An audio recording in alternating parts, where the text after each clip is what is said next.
Welcome to learn and grow. Have you ever heard about grain ATM? మాకు money ATM గురించి తెలుసు కానీ ఈ గ్రెయిన్ ఏటీఎం గురించి కొత్తగా వింటున్నామంటారా? Let's know about this.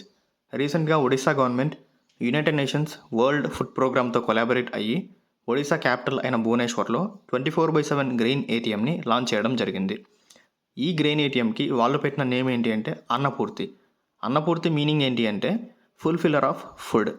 నార్మల్గా మనకి ఏటీఎంస్ ఎలా అయితే వర్క్ అవుతాయో, లైక్ మనం ఏటీఎంలో కార్డ్ ఇన్సర్ట్ చేసి మన డీటెయిల్స్ అన్నీ ఎంటర్ చేసిన తర్వాత ఏటీఎం ఎలా అయితే క్యాష్ని డిస్పెన్స్ చేస్తుందో, ఇక్కడ కూడా సిమిలర్గా ఈ గ్రెయిన్ ఏటీఎంలో మన రేషన్ కార్డ్ నెంబర్ని ఎంటర్ చేసిన తర్వాత బయోమెట్రిక్ వెరిఫికేషన్ సక్సెస్ఫుల్ అయిన తర్వాత పబ్లిక్ డిస్ట్రిబ్యూషన్ సిస్టమ్ ప్రకారం మనకి ఎంత అమౌంట్ ఆఫ్ గ్రెయిన్స్ అయితే రావాలో అంత అమౌంట్ ఆఫ్ గ్రెయిన్స్ని ఈ గ్రెయిన్ ఏటీఎం డిస్పెన్స్ చేస్తుంది.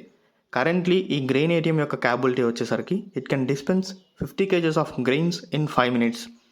అయితే ఇక్కడ చాలామందికి డౌట్ రావచ్చు, ప్రతి విలేజ్లో మనకి రేషన్ షాప్స్ ఉన్నాయి అండ్ వాటిని చూసుకోవడానికి డీలర్స్ ఉన్నారు కదా, ఇప్పుడు స్పెషల్గా ఈ గ్రెయిన్ ఏటీఎంస్ ఎందుకు అని చెప్పేసి.